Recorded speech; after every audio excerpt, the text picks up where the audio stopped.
Napatunayan nga po mga idol kahapon na hindi talaga kaya ng Golden State Warriors na manalo nang wala ang tulong ni Stephen Curry, Jimmy Butler at Draymond Green matapos silang mabigo sa Sacramento Kings na siyang nagpabagsak sa 5 wins, 4 losses kung saan hindi nga ito naging sapat ang naging performance ni Will Richards na nagtala ng 30 points, Jonathan Kuminga 24 points at si Moses Moody 28 points. Kahit man gano'ng kalaki ang naitalang puntos ng mga player ng team, hindi rin naman ganun kaganda ang performance buong game, lalo sa 4th quarter. Napakaraming turnover na siyang naging rason ng kanilang pagkatalo, kagaya na lang ni Jonathan Kuminga na pinagtatawanan ngayon sa social media dahil sa kahiya-hiya nitong ginawang play sa last minute.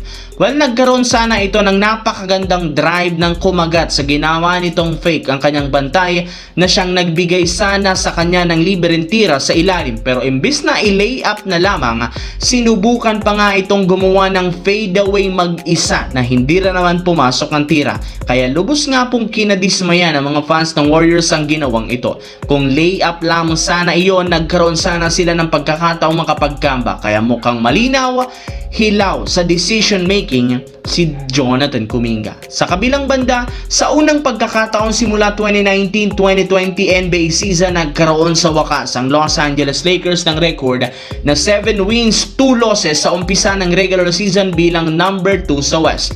Hindi nga kayo nagkakamali sa inyong narinig last time na nagkaroon ng Lakers ng ganyang kagandang record noong nagkampiyon sila. At isa sa mga itinuturong dahilan ang pagbabalik ng totoong galaw ni DeAndre Ayton. Kung inyong ang matatandaan, hindi ganon kaganda ang performance ni Ayton sa preseason at maging sa unang mga laro sa regular season. Makalipas ang ilang linggo na pagpapractice kasama ang mga kakampi at nagamay na ang sistema ni Coach JJ Redick, tuluyan na nga nitong na-unlock ang kanyang dating laro at potensyal bilang isang sentro na naipakita niya noong naglalaro pa siya sa Phoenix Suns. Napatunayan na siya ang pinakahinihintay na sentro ngayon ng Lakers, gayong na-outplayed nga niya ang mga sentro o big man na nakatapat katulad ni Domantas Sabonis ng Sacramento, Donovan Clingan ng Portland Trail Blazers, Victor Wembanyama ng San Antonio Spurs at si Rudy Gobert na 2 beses niyang nilampaso sa naging laro ng Lakers at Minnesota.